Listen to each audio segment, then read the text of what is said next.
बिस्मिल्लाहिर्रहमानिर्रहीम। वानी scholar Shah Hussain channel सुनने वालों को इब्ने 18 साल की आकाश की तरफ से अस्सलाम वालेकुम। मुअज़्ज़ज़ सामीन कराम, आज हम आपको इस वीडियो में ये बताएंगे कि जादू किसे कहते हैं और जादू की क्या अक़साम है और जादू से महफूज रहने का क्या तदारक तौर तरीका हो सकता है। तो ये मौजू इंतहाई तवील है, लेकिन हम अपने तक आपको मुख्तसर और बामग़ज़ बताने की कोशिश करेंगे। तो वीडियो को आगे सुनने से पहले हमारे चैनल को सब्सक्राइब कर लें, वीडियो को लाइक और शेयर किया करें और कमेंट में अपनी राय से आगाह ज़रूर फरमाया करें। तो सामीन कराम, क्योंकि ये इंतहाई तवील मज़मून है, क्योंकि आप अपने माशरे में देखें तो हर तरफ जादू जादू का तज़किरा अक्सर व बेशतर आप सुनते रहते हैं। कहीं काला जादू मशहूर है, कहीं नूरी इल्म मशहूर है, कहीं कुछ मशहूर है, कहीं कुछ मशहूर है। हम आपको ये हकीकत बताएंगे कि असल हकीकत क्या है और उसका तदारक क्या है। पहली बात, कोई भी फेल है जब उसकी समझ इंसान के दिमाग से बालातर हो जाए तो उसको जादू कहते हैं। अगर उसकी समझ इंसान समझने लगे ये फ़लाने तरीके से ये चीज़ असरअंदाज हुई है, तो फिर उसको आम तौर जादू नहीं कहा जाता। फिर उसको कहते हैं कि ये साइंस से हुआ है, ये इल्म मिस्मरिज़म से हुआ है, ये इल्म हिप्नोटिज़म से किया गया है, ये इल्म टेलीपैथी से किया गया है, ये छठी हिस्स का कमाल है। फिर यानी उसको जो उसकी बुनियाद समझ आती है उसी के नाम से पुकारा जाता है। तो हालांकि हकीकत ये है कि हर फेल के ज़हर होने के पस पुश्त कोई ना कोई अंसर होता है, कोई ना कोई वजूहात होती हैं, खा वो मादियाती हूँ खा वो रूहानी हूँ। तो यहाँ हम मादियात को छोड़ेंगे क्योंकि हमारा मज़मून जादू और उससे तदारक का है। हम रूहानी मामलात पर जाएंगे। तो पहली बात मैं ये बता दूँ, तो वो तमाम तरीके, बात गौर से सुने आज, वो तमाम तरीके जिनसे किसी पर बुरा असर डाला जाए और उसकी समझ ना आए किस तरीके डाला गया है, उसको जादू कहा जाता है। जबकि मैं आपको ये तहकीक शुदा बात बता रहा हूँ कि हर वो तरीका जिससे यानी हर वो रूहानी तरीका जो मादियाती सतह पर नज़र आए बग़ैर असरअंदाज होता है, जिससे किसी इंसान का नुकसान हो सकता है, उससे उसी इंसान का फ़ायदा भी हो सकता है। बात आ रही है समझ की? यानी रूहानियत की बुनियाद एक ही है। अगर आप उसको किसी के नुकसान के लिए नुकसानदा तरीके से इस्तेमाल करेंगे तो उसके लिए वैसे नुकसान होगा। अगर आप उसी रूहानी उलूम को, उसी मालूमात को किसी के फ़ायदे के लिए फ़ायदामंद तरीके से इस्तेमाल करेंगे तो उस इंसान का फ़ायदा होगा। दूसरे अल्फाज में यह समझ लो कि अगर कोई किसी का नुकसान करता है तो उसको जादू कहा जाता है। अगर कोई किसी के लिए फ़ायदा करता है तो उसको दुआ कहते हैं, या फिर बाज़ का ये भी कहते हैं कि ये अल्लाह की तरफ से हुआ है, अल्लाह की कुदरत है। समझ आया? हालांकि रूहानियत की जो बुनियाद है वो एक ही है। समझा? आगे ये भी मैं आपको बताऊं कि रूहानियत की मुख्तलिफ़ शाखें हैं। समझा? खा जादू हो, खा दुआ हो, खा बदुआ हो, खा अमलियात हो, खा कोई भी चीज़ हो। तो इन चीज़ों को समझने के लिए सही तरीका तो ये है कि ज़हानत आला होनी चाहिए। एक मोटी दिमाग का आदमी की समझ ये चीज़ें बालातर रह जाती हैं। लेकिन खैर हम अपने तक कुछ न कुछ समझाने की कोशिश करेंगे। तो मज़मून क्या है कि जादू की कितनी किस्में हैं। जादू की पहली किस्म, उसी किस्म से किसी का नुकसान हो सकता है, उसी रूहानी पावर से किसी का नुकसान हो सकता है, उसी रूहानी पावर से किसी का फ़ायदा हो सकता है। वो कौन सी है? वो है किसी भी इंसान का सैल से दूर बैठकर किसी भी तरीके से कोई पढ़ाई करना, कोई वजीफ़ा करना, कोई रियाज़त करना और सैल पर असर डालना। समझ आया? ये खालिस जिसको जादू कहेंगे या खालिस दुआ कहेंगे, वो ये अमल है, क्योंकि इसमें किसी दीगर अंसर का लेन देन नहीं होता।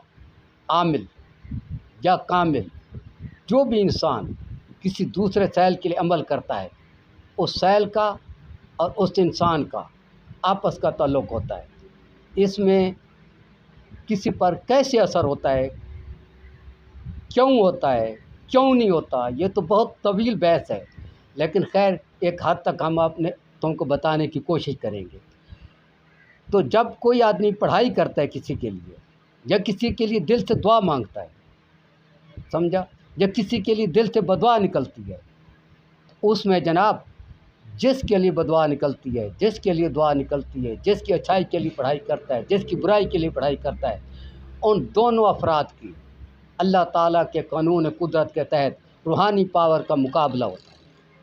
पहली बात ये ज़हन में आज समझ, यानी अगर पढ़ाई करने वाले में रूहानी पावर कम है और जिसके लिए की जा रही है अल्लाह के कानून में उसकी रूहानी पावर ज़्यादा है, उसके साथ मखलूक खुदा की दुआएं ज़्यादा निकली हैं या वो बददुआओं से ज़्यादा बचा है, तो अमल करने वाले का अमल उसका बुरा करने के लिए कुछ भी नहीं कर सकता। लेकिन यहाँ मैं एक बता दूँ, ये क्योंकि अल्लाह ताला दिलों के भेद जानता है, जो अल्लाह के नज़दीक अच्छा होगा वो जीतेगा, जो अल्लाह के नज़दीक बदतर होगा वो हारेगा। तो एक किस्म ये है, इससे कोई भी रूहानी उलूम से वाकिफ़ किसी भी जगह बैठकर पढ़ाई करके किसी भी दूसरे इंसान का भला भी कर सकता है, यानी उसके फ़ायदे के लिए भी पढ़ाई कर सकता है और उसके बुरे के लिए भी पढ़ाई कर सकता है। समझ आया? आगे असर कैसे होगा, कितना होगा, इसकी वजाहत मैं आपको कर चुका हूँ। जिसके लिए की जा रही है उसके अमल पर मुनसर होगा। अगर एक आदमी किसी के बुरे के लिए अमल करता है और जिसके लिए अमल किया जा रहा है वो आदमी ज़ालिम है, तो उस पर असर जल्द होगा। अगर वो आदमी मज़लूम है तो उस पर असर नहीं होगा, बल्कि बाज़ का उल्टा भी पढ़ाई करने वाले पर असर हो जाता है। तो अगर किसी के लिए दुआ के लिए अमल कर रहा है, अगला आदमी जिसके लिए अमल किया जा रहा है उस आदमी के हक़ में दुआएं ज़्यादा निकली हैं, खा डायरेक्ट खा इनडायरेक्ट। ये भी या बता दूँ, या बहुत सारे मुनाफिकीन इनडायरेक्ट को अपना फ़ेल नहीं समझते, इनडायरेक्ट इंसान के फ़ेल में शामिल है। यानी मैं अपने हाथ से तो जुल्म नहीं करता, लेकिन पैसे देकर किसी से कराता हूँ तो वो भी मेरे अमाल में शामिल होता है, ये पता होना चाहिए। तो अगर वो किसी के लिए दुआ करता है और जो सैल है उसके साथ पहले दुआएं ज़्यादा हैं और उसके फ़ेल अच्छे हैं, तो उसकी दुआ का असर जल्दी असर करेगा, ज़्यादा असर करेगा। और अगर किसी के लिए पढ़ाई के ज़रिए बदुआ करता है या जिसको आम अल्फाज में जादू कहते हैं वो करता है, तो जो सैल है वो अगर ज़ालिम है तो उस पर असर जल्द होगा। अगर वो मज़लूम है, यानी वो ज़ालिम है ही नहीं, उस पर पहले भी ज़्यादती हुई हैं, उस पर असर कम होगा। समझ गया? एक तो ये किस्म है।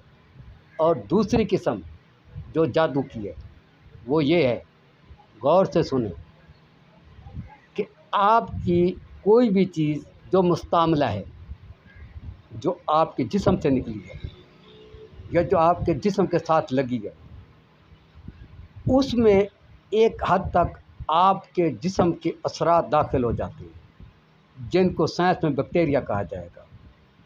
समझा? और मुख्तलिफ़ उलूम में मुख्तलिफ़ तहक़ीक़ातों में उसके नाम कोई भी रखे जा सकते हैं। मसलन आप कपड़े पहनते हैं, पसीना आता है, कपड़े मैले होते हैं, आप उतारते हैं, उन कपड़ों में आपके जिस्म के कुछ बैक्टीरिया, कुछ असरात उन कपड़ों में मौजूद रहते हैं। समझ आ रही? ये मुझे उम्मीद है कि इंशाअल्लाह तालीम याफ़्ता हज़रात इन चीज़ों को बखूबी समझेंगे। तो इसी तरह आपका लुआब है, थूक है, जब आप ज़बान से बाहर थूकते हैं उसमें भी आपके असरात मौजूद होते हैं, अच्छे हों खा बुरे हों खा जैसे भी।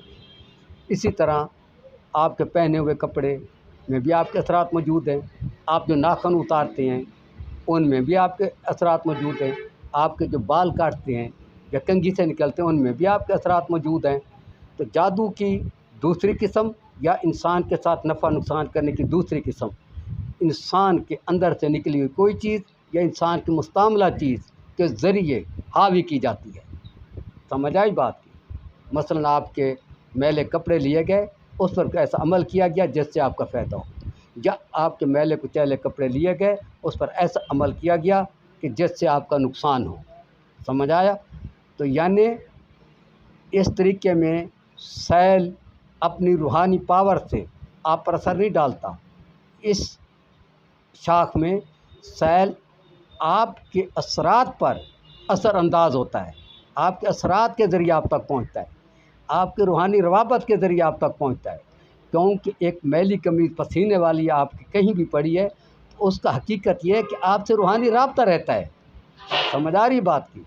तो सैल जब उस रूहानी राब्ते को अच्छाई में तब्दील करता है तो आप पर अच्छा असर पड़ता है, जब बुराई में तब्दील करता है तो आप पर बुरा असर पड़ता है। इसीलिए दीन मोहम्मदी में और सिखों के बहुत सारे मज़हब में इंसान के नाखून और बालों वगैरह के दफन करने का हुक्म दिया गया है। उम्मीद है कि आप मेरी इस शाख को भी समझ रहे होंगे कि ये किस तरह से असरअंदाज होती है। यानी आपके इस्तेमाल शुदा कोई चीज़ या आपके जिस्म से निकली हुई कोई चीज़ के ज़रिए असरात आप तक पहुँचाए जाते हैं।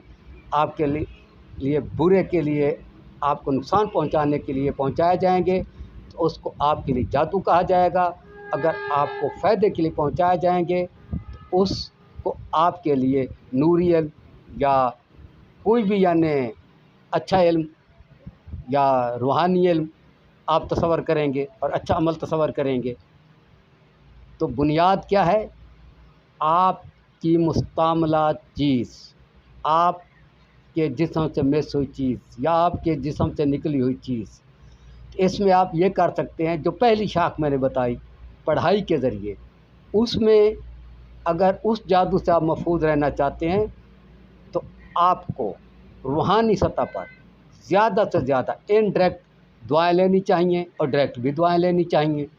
और दूसरी तरफ आपको ज़्यादा से ज़्यादा अल्लाह की याद में अज़ियत बर्दाश्त करनी चाहिए, यानी रियाज़त करनी चाहिए, ताकि आपकी रूहानी पावर बढ़े और कोई आपके ख़िलाफ़ अमल करे तो असर ना हो, उसका तदारक ही है। और ये जो है आपकी किसी मुस्तामला चीज़ से या आपके जिस्म की किसी निकली हुई चीज़ से के ज़रिए आप पर असरअंदाज होना, इसके लिए ये तरीका है कि आपकी कोई भी मुस्तामला चीज़ जो है वो आपके किसी दुश्मन के पास नहीं पहुंचनी चाहिए। समझ आया? और ना ही आपके जिस्म से निकली कोई चीज़ तक कोई चीज़ दुश्मन के पास पहुंचनी चाहिए। या आप ये कहेंगे कि ये तो आसान है, ये इतना आसान नहीं है। एक घड़ा पानी का है, एक मटका पानी का है, हम एक घूंट पीते हैं तो उस पूरे मटके में असरात हो जाते हैं हमारे जिस्म के, ये पता होना चाहिए। उसके एक एक कतरे में हमारे असरात हो जाते हैं। तो वो मटका बेशक किसी के हाथ ना है, उसमें एक कतरा भी हाथ आ जाए तो जो अहल इल्म है वहाँ पर असरअंदाज हो सकता है, खा अच्छा असर डाले खा बुरा डाले। समझ आई बात की? तो इससे बचाव के लिए सही तरीका ये है कि आपको अपनी मुस्तामला चीज़ें और आपके जिस्म से निकली हुई चीज़ें किसी गलत आदमी की पहुँच से दूर रहनी चाहिए। अभी मैं आपको यहाँ और बताता हूँ कि इल्म रूहानी की एक और किस्म भी है। समझ आए? एक तीसरी किस्म भी है। उसमें ना तो आपकी मुस्तामला चीज़ ली जाती है, ना ही आपके अंदर से निकली हुई कोई चीज़ ली जाती है, ना ही उसमें कोई आमिल या कामिल या कोई पढ़ाई करता है। इन दोनों शाखों के बग़ैर किसी इंसान पर अच्छा या बुरा असर डाला जाता है। लेकिन वो जो तीसरी किस्म है, क्योंकि वीडियो बहुत तवील हो रही है, वो तीसरी किस्म इंतहाई अनमोल है। इंशाअल्लाह अगली किसी वीडियो में हम आपको उस तीसरी किस्म से भी अल्लाह ताला ने चाहा तो ज़रूर आगाह करेंगे और उससे बुरे असरात से महफूज रहने के तरीके भी बताएंगे। उम्मीद है कि साहिब इल्म साहिब बसीरत को मेरी ये वीडियो आज की पसंद आएगी और अगर तजर्बा करेंगे इंशाअल्लाह तजर्बे पर साबित भी होगी। अगली वीडियो तक अल्लाह हाफ़िज़। अस्सलामु अलैकुम।